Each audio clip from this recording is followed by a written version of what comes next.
সুফিয়া নবীর ফুফু ডাক দিয়া বলে, ও দুনিয়ার মানুষ শোনো, যখন আমার বাতিজা মুহাম্মদ যখন মায়ের গর্ভের ভিতরে, আমি একদিন রাতের বেলা ঘর থেকে বের হইলাম, আমি তাকাইয়া দেখি আসমানের তারকাগুলো মুহাম্মাদের ঘরের উপরে আসতেছে। আমি তাকাইয়া রইলাম, তাকায়া দেখি আসমানের তারকাগুলো মুহাম্মাদের ঘরের উপরে চলে আসছে। আমি একটা চিৎকার দিলাম, এমন সময় আওয়াজ আসে, সুফিয়া ভয় পাইও না, রাহমাতাল লিল আলামিন আমিনার ঘরের ভিতরে। সুবহানাল্লাহ। ও কলেজের যুবক, ভালো করে বুঝো, আল্লাহর নবী সরকারে দো আলম নবী, রাহমাতাল লিল আলামিন নবী যেদিন দুনিয়া আসবেন, নবী যেদিন দুনিয়া আসবেন, আব্দুল মুতালিব বাইতুল্লাহর সামনে দাঁড়াইয়া রইল। একবার আমিনার ঘরের সামনে আসে, আবার বাইতুল্লাহর সামনে যায়, আবার আমিনার ঘরের সামনে আসে, আবার বাইতুল্লাহর সামনে যায়। সিরাত ইবনে হিশামের ভিতরে লেখে, আব্দুল মুতালিব বাইতুল্লাহর সামনে দাঁড়াইয়া রাত ভর অপেক্ষা করতেছে কোন সময় আমার নাতি আসবে। আবার আব্দুল মুতালিব হঠাৎ করে তাকাইয়া দেখে বাইতুল্লাহর সামনে যে মূর্তিগুলো দাঁড়ানো ছিল, মূর্তিগুলো টাস টাস করিয়া জমিনের ভিতরে পড়িয়া যায়, চূর্ণ বিচূর্ণ হইয়া যায়, বাইতুল্লাহর দেওয়ালটা আলোকিত হইয়া যায়। আব্দুল মুতালিব চিন্তা করলেন, কেন এই আলোকিত হইল? একটা দৌড় দিয়েছে আমিনার ঘরের সামনে, ডাক দেয়া বলে, আমিনা, আমার নাতি কি দুনিয়া আসছে, আমার বুকে দাও। ডাক দেয়া বলে, আব্বা জান অপেক্ষা করেন, সবে মাত্র আপনার নাতি দুনিয়া আসলো। আব্দুল মুতালিব ডাক দিয়া বলে, সিরাত ইবনে হিশামের ভিতরে লেখে, যখন নবী মুহাম্মদুর রাসূলুল্লাহ, শিশু নবী মুহাম্মদুর রাসূলুল্লাহ দুনিয়া আসে, নবীর চেহারার আলোতে বাইতুল্লাহ আলোকিত হইয়া যায়। মক্কার ভিতরে বাইতুল্লাহর ভিতরে 360টা মূর্তি ছিল। লাত, উজ্জা, মানাত, এগুলো শুনছেন না নাম? এই সব মূর্তিগুলো চূর্ণ বিচূর্ণ হয়ে যায়। আমরা তো এখন সামান্য একটু পাওয়ার পাইলে মূর্তি বানাই। নবী আসছেন মূর্তি দমন করার জন্য, মূর্তি বানানোর জন্য নয়। ও যুবক, ভালো করে বুঝো, নবী যখন দুনিয়া আসেন, আমিনা ডাক দিয়া বলে, যেই মাত্র আমার সন্তান মুহাম্মদ দুনিয়া আসে, আমার সন্তান জন্মগ্রহণ করে এমন একটা টাইমে, সবে সাদেকের সময়, আমার সন্তান দুনিয়া আসার সাথে সাথে পুরা ঘরটা আলোকিত হইয়া যায়, পুরা ঘরটা আলোকিত হইয়া যায়। আমি আমার সন্তানের দিকে তাকায়া দেখি, আমার সন্তানটা সিজদায় পড়ে তখনও গুনগুন করে কান্দে। আমার সন্তানটা শাহাদাত আঙ্গুলি উঠাইয়া কি যেন বলে। হঠাৎ করে আমার ঘরটা আলোকিত অন্ধকার হইয়া যায়। আমি চিন্তায় পড়ে গেলাম, জিন্নাতের কারণে আমার সন্তানটাকে আবার জিন্নাত নিয়ে গেল নাকি, ভয় পেয়ে গেলাম। আমি কান্না শুরু করে দিলাম।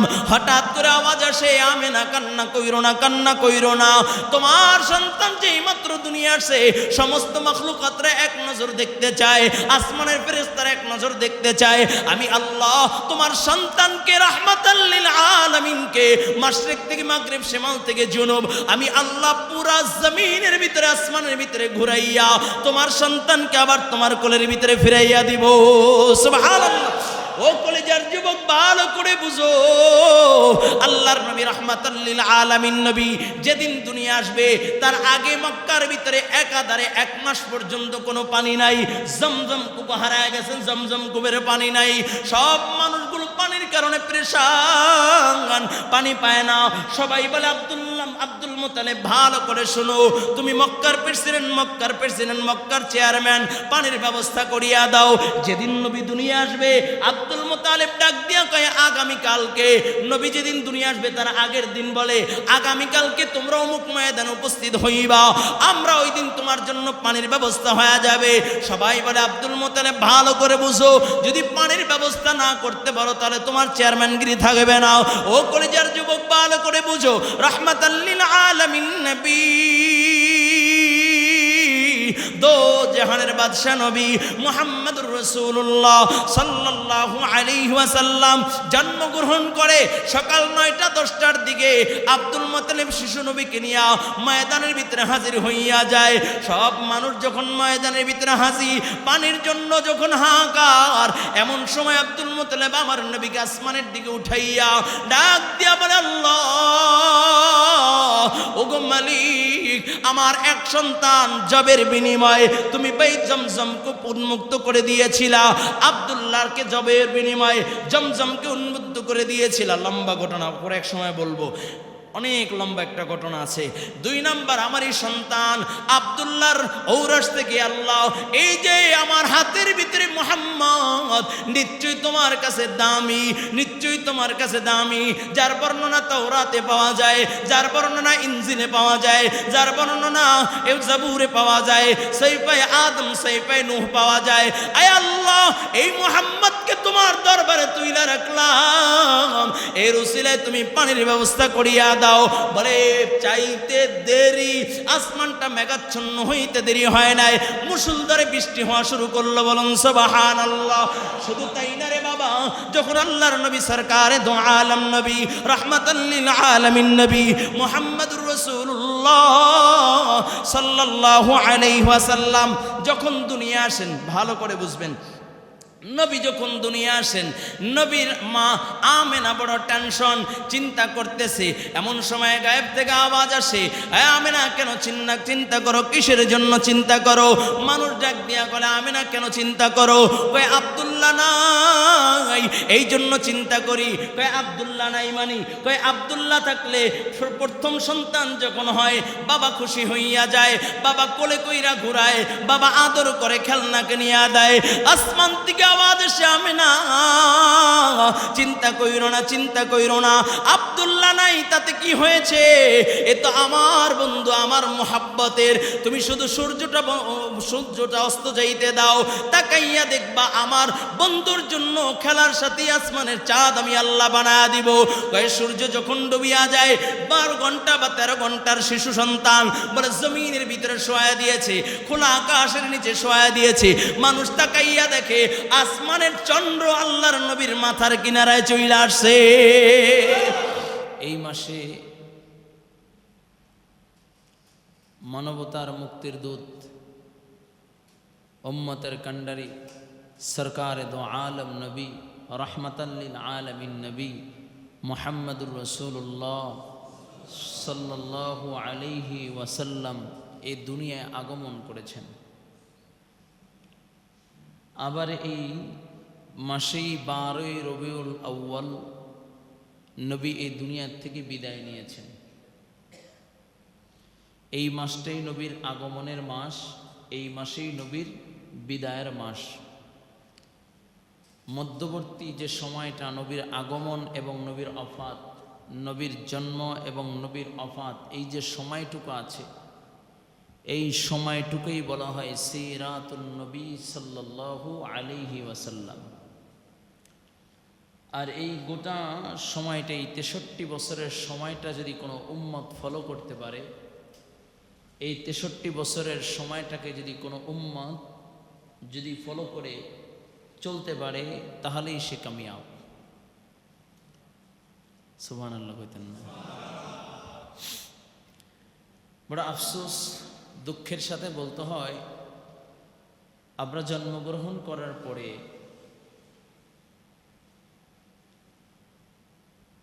একটা বয়স পর্যন্ত, যেমন 10 বা 12 বছর পর্যন্ত আমরা আমার বাবাকে ফলো করি। সব ছেলেই চায় বাবার মতো হতে। বাবা কেমন হাঁটে, বাবা কেমন কথা বলে, বাবা কেমন পোশাক পরে, এটা প্রত্যেকটা সন্তানই তার বাবাকে ফলো করে। মেয়ে তার মাকে ফলো করে, মা কেমন পোশাক পরে, মার কথার বচন ভঙ্গিমা কেমন, এটা একটা তার মেন্টালিটিতে ক্যাচ করে নেয়। এরপরে সে আপডেট হতে শুরু করে। কখনো বন্ধু বান্ধবকে দেখে একটু আপডেট হতে চায়, কখনো সিনেমা দেখে নায়ক নায়িকার মতো আপডেট হতে চায়, এরকম ইহুদি নাসারাদের কালচারগুলো গ্রহণ করে রঙে রঙিন হতে চায়। কিন্তু সবচেয়ে ব্যর্থ হলাম আমরা, যেই সময়টা সন্তান ফলো জিনিসটা বুঝে বাবাকে অনুসরণ করে, সেই সময় যদি আমরা এই সন্তানকে নবীর আদর্শ বুঝাইতে সক্ষম হতাম, নবীর এই সিরাতকে যদি বুঝাইতে সক্ষম হতাম, তাহলে এই সন্তানটা নবীর আদর্শ সৈনিক হতো। ঠিক কিনা জোরে বলেন? এই মাসে নবী দুনিয়া আসছেন। আসার সময়টা নিয়ে ইখতিলাফ আছে, মতানৈক্য আছে। কেউ কেউ বলেন 8ই রবিউল আউয়াল সরকার দো আলম দুনিয়া এসেছেন। আবার কেউ কেউ বলেন 11ই রবিউল আউয়াল নবী দুনিয়া এসেছেন। আবার কোন কোন মত 12ই রবিউল আউয়াল দুনিয়া এসেছেন। কিন্তু নবীর বিদায়ের যে ব্যাপারটা, নবী যে দুনিয়ার থেকে বিদায় নিয়েছেন, সকলেই একমত নবী 12ই রবিউল আউয়াল দুনিয়ার থেকে বিদায় নিয়েছেন, এর ভিতরে কোনো ইখতিলাফ নাই। মূল কিছু কথা বুঝতে হবে, এরপর আমি আমার আলোচনায় ঢুকতেছি। 12ই রবিউল আউয়ালকে কেন্দ্র করে আমাদের দেশের ভিতরে এমন কিছু হয় যেটা ইসলাম কোরআন সুন্নাহর আলোকে তার কোনো বৈধতা নাই। যেমন একটা বিষয় বলি, আমাদের দেশের ভিতরে 2টা গ্রুপ, মানে এটা কোনো কোরআন হাদিসের গ্রুপ না, কোনো ওলামায়ে কেরামের গ্রুপ না, কোনো ওলামায়ে কেরাম এই গ্রুপে ভাগ করে নাই। এমনি স্বাভাবিক একটা পরিচালিত 2টা গ্রুপ মানুষ বলে, একটা সুন্নি একটা ওয়াহাবি। এটা কিন্তু কোনো কোরআন হাদিসের গ্রুপ না, মানে এটা দোষণী একটা গ্রুপ বানিয়েছে। যারা নিজেদেরকে সুন্নি দাবি করে, অনেক সময় অনেকের দিকে তাকায় দেখা যায় নবীর সুন্নাত দাঁড়িয়েই নেই, ঠিক কিনা যারা বলেন। আবার কেউ ওহাবি বলে গালি দেয়, যে যারা ওহাবি এদেরকে গালি দেয়, কিন্তু তাদের দিকে তাকায় দেখা যায় নবীর সুন্নাতের কমতি নেই, ঠিক কিনা। মানে এটা আসলে কোনো কোরআন হাদিসের বানানো কোনো দল না, এটা মানুষের একটা মন গড়া উক্তি বা একটা আয়েব নিয়ে দোষগুলো বানাইছে। সবচেয়ে বড় দুঃখের বিষয় হলো, কখনো কখনো এমন দেখা যায় কেউ কেউ বলে, এই এদের ভিতরে মানুষদেরাই হাত আছে, পা আছে, চোখ আছে, কান আছে, হ্যাঁ সবই তো মানুষ, সবাই তো শ্রেষ্ঠ, ঠিক কিনা যারা বলেন, সবাই তো দামি। কিন্তু আমাদের কার্যকলাপ, আমাদের কথাবার্তায় আমরা এত নিচু চলে যাচ্ছি, কখনো আমরা হিসাব মিলাই না। আপনি আমি যে দামি, আল্লাহ তাআলা কোরআনুল কারীমের ভিতরে বলেন, লাকাদ খালাকনাল ইনসানা ফি আহসানি তাকওয়িম। একটু জোরে বলুন না সুবহানাল্লাহ। আপনি আমি যে সুন্দর, দামি, শ্রেষ্ঠ, এটা বলেছেন কে? আল্লাহ। জোরে বলেন। শুধু বলেছেন তা না, 4টা কসম খাইছেন। ওয়াত্তিন ওয়াজ্জাইতুন وطور سينين وهذا البلد الأمين। 4টা কসম খাইয়া আল্লাহ কয়, লাকাদ খালাকনাল ইনসানা ফি আহসানি তাকওয়িম। আল্লাহ কয় আমি মানুষকে সুন্দর করে বানাইলাম, কিন্তু বড় আফসোস হলো মানুষ মানুষকে গালি দেয়, শুকর, কুকুর ইত্যাদি ইত্যাদি ভাষা নিয়ে যে গালিগালাজ করে। আল্লাহ সুন্দর করে বানাইছে আর তুমি তাকে শুকরের সাথে মিলাও। আল্লাহ সুন্দর করে বানাইছে, আল্লাহ কয়, তুমি যে তাকে শুকরের সাথে মিলাও। বড় কষ্ট লাগে না? যে কথা বলতেছিলাম, মানুষ দামি, কিন্তু এই যে 2টা গ্রুপ বললাম, কখনো কখনো এই বিশেষ করে রবিউল আউয়াল মাস আসলে তাদের এমন ভাষা হয়ে যায়, কেউ কেউ এমনও বলে যে সিরাতুন নবী লাথি মারো, মিলাদুন নবী কায়েম করো, বা সিরাতুন নবী বাদ দাও, মিলাদুন নবী কায়েম করো, এরকম একটা শব্দ বিভিন্ন সময় আমরা ব্যবহার করি। আসলে বিষয়টা বুঝতে হবে, মিলাদ কি আর সিরাত কি, বিষয়টা বুঝতে হবে। আজকে আমরা না বোঝার কারণেই মূলত আমরা দ্বন্দ্ব করি, আমরা একে অপরের দুশ্মন হয়ে দাঁড়াই। সিরাত জিনিসটা কি আগে একটু আমি ধারণা দিয়ে যাই।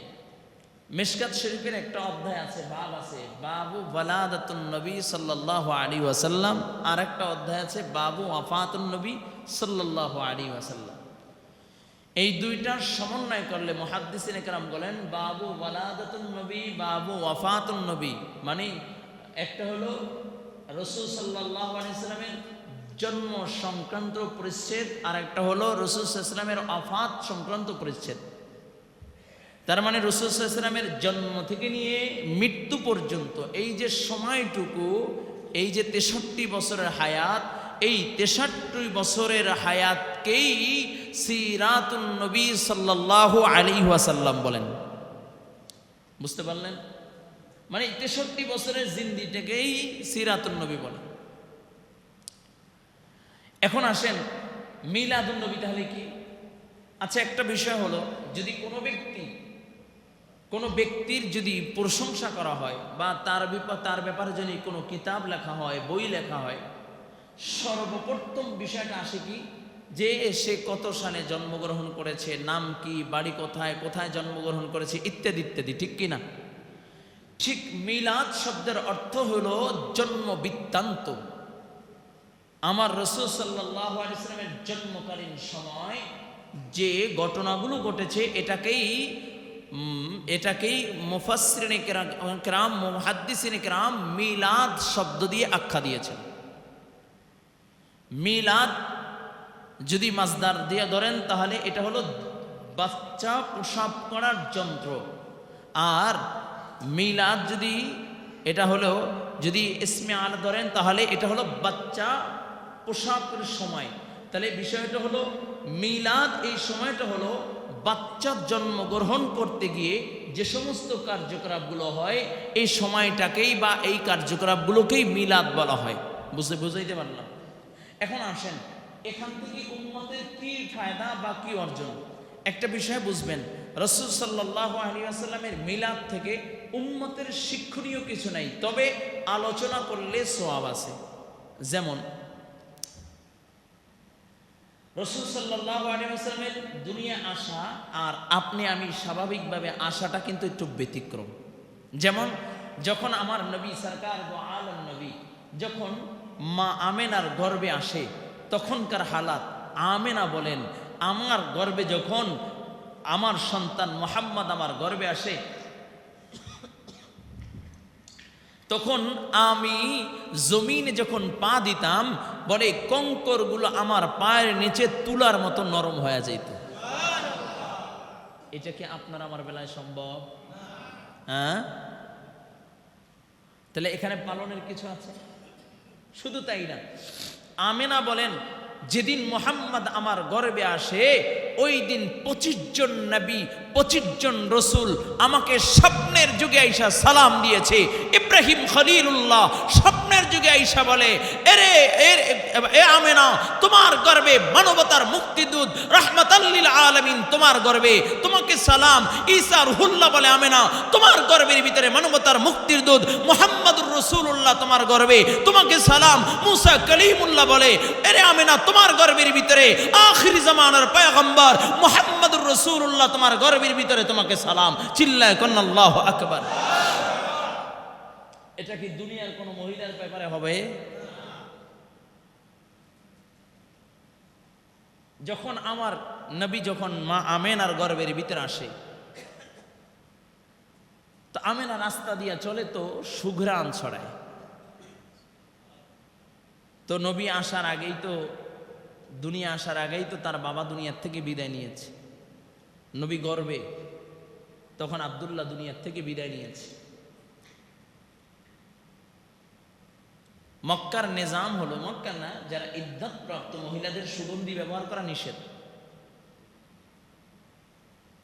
আমেনা রাস্তা দিয়ে হাঁটে আর মানুষ সুঘ্রাণ পায়, এরকম সুঘ্রাণ জীবনে কেউ পায় না। আব্দুল মুতালিবকে বলে, এ মক্কার প্রেসিডেন্ট, মক্কার চেয়ারম্যান, এ কোন মেয়েকে লোককে আনলা যে রাস্তা দিয়ে হাঁটে সুঘ্রাণ ছড়ায়? আব্দুল মুতালিব চিন্তা করে, সবে মাত্র আমার সন্তানটা বিদায় নিয়েছে, স্বামী হারা বেচারে, আমি যদি তাকে প্রশ্ন করি সে কষ্ট পেতে পারে। এরপরও মানুষের কানাঘুষি। একদিন আমেনাকে ডাক দিয়েছে, মা এদিকে আসো। বলে, মা, আর তো মানুষের সামনে মুখ দেখাইতে পারি না। আমেনা ডাক দিয়া কয়, মা, আমেনাকে ডাক দিয়া বলে, মা, তুমি যে রাস্তা দিয়ে হাঁটো সুঘ্রাণ, এই সুঘ্রাণ কোথায় পাও? কে তোমাকে দেয়? এত সুঘ্রাণ তুমি ব্যবহার করো।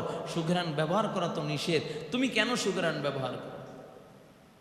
এমন সময় আব্দুল্লাহর মা, মানে আবু তালেবের স্ত্রী, আমার নবীর দাদিও বলে উঠছে, আমেনা, তুমি যখন গোসলখানা থেকে বের হও, পুরা গোসলখানাটা ঘ্রাণে ভরপুর হয়ে যায়, ঘ্রাণের কোয়ারা বইতে থাকে।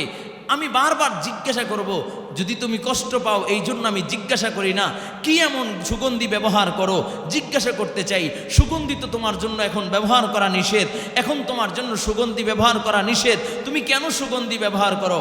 আমেনা তখন কথা না বলে একটু থুতু ফালাইলেন জমিনের ভিতরে, দেখে থুতু থেকে ঘ্রাণ ছুটতেছে, পুরা ঘ্রাণে ঘরটা ভরে গিয়েছে। ডাক দিয়া বলে, আব্বা জান, ও আবু তালেব, আব্বা জান শুনেন, আমি যখন থুতু ফালাই আমার লালা দিয়া ঘ্রাণ ছড়াইতে থাকে, আমি যখন রাস্তা দিয়ে হাঁটি আমার কদম দিয়ে আমার ঘ্রাণ ছড়াইতে থাকে, এটা আমার কোনো ক্রেডিট না। আমার পেটের ভিতরে যখন আমার মুহাম্মদ এসেছে, আমার থুতু দিয়ে ঘ্রাণ ছড়ায়, আমি জবান দিয়ে কথা বললে ঘ্রাণ ছড়ায়। শুধু তাই না, মক্কার ভিতরে যখন আমি হাঁটি, আমার মক্কার ভিতরে উত্তপ্ত মরুভূমির ভিতরে যখন আমি হাঁটি, মেঘমালা আমার মাথার উপরে ছায়া দান করে। এটা আমার কোনো ক্রেডিট না।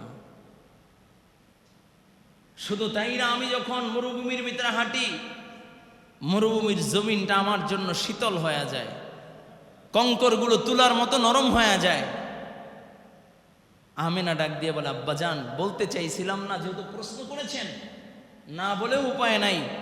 আমি যখন পানির কলসি নিয়ে যখন কূপের কাছে যাই, কূপের পানিগুলো নিচের ভিতরে থাকে, নিচে থাকে, আমি যখন কূপের সামনে দাঁড়ায় যাই, কূপের পানিগুলো কূপের মুখের সামনে চলে আসে। এমনকি কূপ থেকে আওয়াজ আসে, আমেনা অর্ডার করলেই তো আমি কূপ তোমার ঘরের সামনে চইলা যাইতাম। ও আমেনা, কূপের সামনে তো তোমার আসার দরকার নাই, তুমি অর্ডার করলে আমি কূপ তোমাকে বাসায় পানি পৌঁছাইয়া দিয়ে আসতাম। আল্লাহু আকবার। শুধু তাই না, আসমানের উড়ন্ত পাখিগুলো আমেনাকে দেখা, এই পাখিগুলো সাবধান, রাহমাতাল লিল আলামিনের মা যাচ্ছে, তার মাথার উপর দিয়ে যায় না। সুবহানাল্লাহ। এটা হলো মিলাদ। এটা কি বলেন? এটা কি আপনার আমার পক্ষে সম্ভব? বুঝতে হবে, কোনোভাবেই সম্ভব? আমরা তো সন্তান গর্ভে আসলে ব্যাস, এখন আর কাজ নাই, এখন ব্যাস মোবাইল একটা নিয়ে বা ঘরে 56 ইঞ্চি টেলিভিশন লাগাইয়া এরপরে সারাদিন খায় আর এইভাবে তাকায় থাকে। ওই যত কুডনামি আছে, স্টার জলসা, জি বাংলা, এই দেখা কুডনামি শিখি। যখন সন্তান জন্মগ্রহণ করে, বুঝবেন হাইসেন নামিয়া, সন্তান যখন জন্মগ্রহণ করে 1 মাস হতে না হতেই সেও মোবাইল দেখার জন্য পাগল হয়ে যায়। শুধু তাই না, মোবাইলের ভিতরে এমন কিছু ভিডিও আছে, যেই ভিডিওগুলো মানে আপনার কি বলে, কালো ম্যাজিক বলে না, যে মানুষের ব্রেন ওয়াশ করে, মানুষকে আকৃষ্ট করে, এমন কিছু কালো ম্যাজিক দিয়ে মোবাইলের ভিতরে এমন কিছু ভিডিও আছে যার দ্বারা বাচ্চাদেরকে আকৃষ্ট করে, বাচ্চাদের মেধাকে ক্ষতি করে, মেধা নষ্ট করে।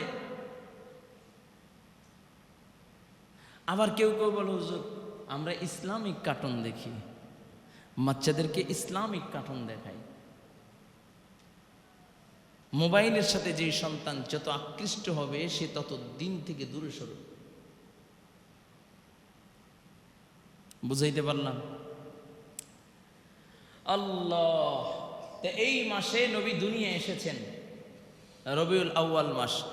তো সিরাতুন নবী সাল্লাল্লাহু আলাইহি ওয়াসাল্লাম, রসুলের জন্ম থেকে নিয়ে মৃত্যু পর্যন্ত গোটা সময়টাকে সিরাত বলা হয়।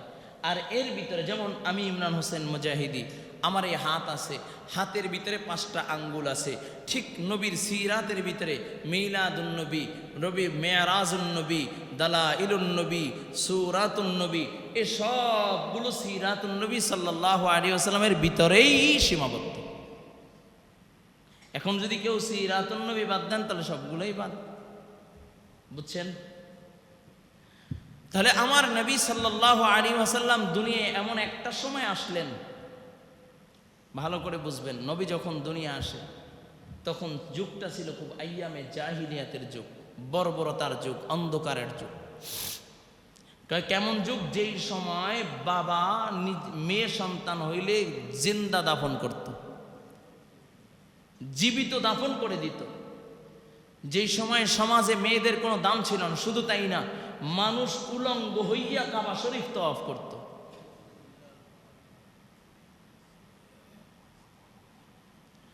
যখন তাদের নিত্যদিনের সঙ্গী ছিল শরাব মদ, এগুলো নিত্যদিনের সঙ্গী, বেহায়াপনার অশ্লীলতা এটা ছিল তাদের নিত্যদিনের সঙ্গী। যুগ যুগ ধরে সামান্য বিষয় নিয়ে ঝগড়া ফাসাদ করতে করতে যুগ যুগ এই ঝগড়া ফাসাদ চলতে থাকতো। এমন একটা সময় আল্লাহর নবী দুনিয়া আসলেন। আমরা তাকায় দেখি সেই যুগগুলো আমাদের দেশের ভিতরে এখন চালু হয়ে যাচ্ছে। বড় আফসোস লাগে, একই বাবার সন্তান হইয়া বাবা পাশে দাঁড়ায়া দাঁড়ায়া দেখে আপন ভাই আর এক ভাইয়ের চোখ উপড়াইয়া বাবার হাতের ভিতরে দেয়। এটা ইয়ামে জাহিলিয়াত, কেউ হার মানায়। ঠিক কিনা যারা বলেন?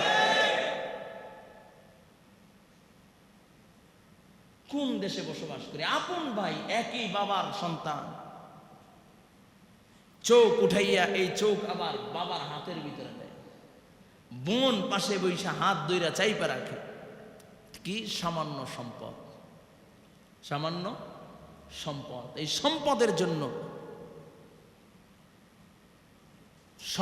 জন্য বাবার হাতে সন্তান, সন্তানের হাতে বাবা, ভাইয়ের হাতে ভাই, বোনের হাতে ভাই, এভাবে সারা জীবন একে একে নির্যাতিত হচ্ছে, নিপীড়িত হচ্ছে। ঠিক কিনা যারা বলেন? অথচ এই সম্পদ তো আপনার আমার কোন কাজে আসবে না। চক্ষুটা বন্ধ হবে, সাদা কাপড় পরাই ফেলবে, আর এই সম্পদের আপনি কোনো মালিক না। ঠিক কিনা যারা বলেন? কত সম্পদ দরকার, এই সম্পদ দিয়ে আপনি কি করবেন? কার জন্য রেখে যাবেন? সম্পদ রেখে যাচ্ছে সন্তানের জন্য। সন্তান রাস্তায় দাঁড়ায় দাঁড়ায় মদ খাবে, জেনা করবে, জুয়া খেলে সম্পদ উড়াই ফেলবে। যেই সম্পদ কামাই করতে গিয়ে নামাজ ত্যাগ করলাম, নামাজ কাজা করলাম, যেই সম্পদ কামাই করতে গিয়ে আল্লাহ তাআলার বিধানকে অমান্য করলাম, যেই সম্পদ কামাই করতে গিয়ে নবীর আদর্শকে মাইনাস করলাম, সেই সম্পদই আমার কাল কিয়ামতের ময়দানে জাহান্নামে যাওয়ার কারণ হবে। ঠিক কিনা জোরে বল? এই জন্য কলিজার যুবক, একটু দিলের কানটা লাগায়া দাও। রবিউল আউয়াল মাস চলতেছে, আমার নবী এই মাসে এই ধরায় এসেছেন। নবী আখলাক নিয়ে এসেছেন, নবী উত্তম চরিত্র নিয়ে এসেছেন। নবীর জীবনের দিকে ফলো করো, নবীর আদর্শকে গ্রহণ করো, তাহলে অশান্তি আসবে না। নবীর আদর্শ যারা এই গ্রহণ করেছে, আল্লাহ তাআলা তাদেরকে দামি বানায়া দিয়েছে।